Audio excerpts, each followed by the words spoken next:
กำลังยางไปโรงเรียนสนิทบรรดานักเรียนทั้งหลายแหล่ดีนักเรียนกำลังแล้วผัดก้มซึกเป็นอะไรตอน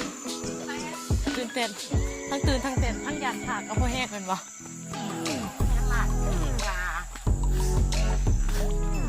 อยู่ในป่าเลยดี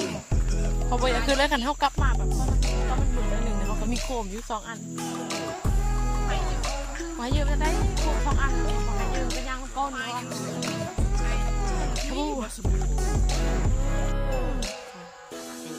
ต่อ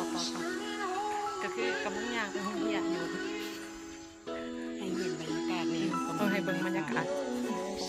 เบิ่งข้าว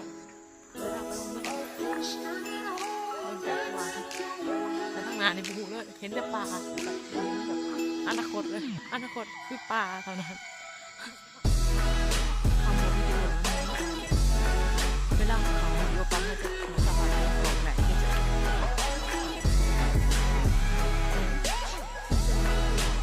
แม่นวะวิดีโอเลยค่ะเป็นอย่างตอนนี้ก็แล้วยางไป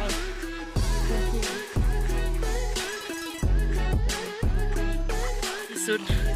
เขากำลังหอนโรงเรียนเบิ่งบรรยากาศโรงเรียนเขากำลังสางแต่มาบ่ทันแล้วเถื่อเบื้องมุมด้านขวาสวิตเซอร์แลนด์ดีๆนั่นเองสวิตเซอร์แลนด์แต่คันลงพื้นเนี่ยมันจะแลนด์ไหนก็บ่รู้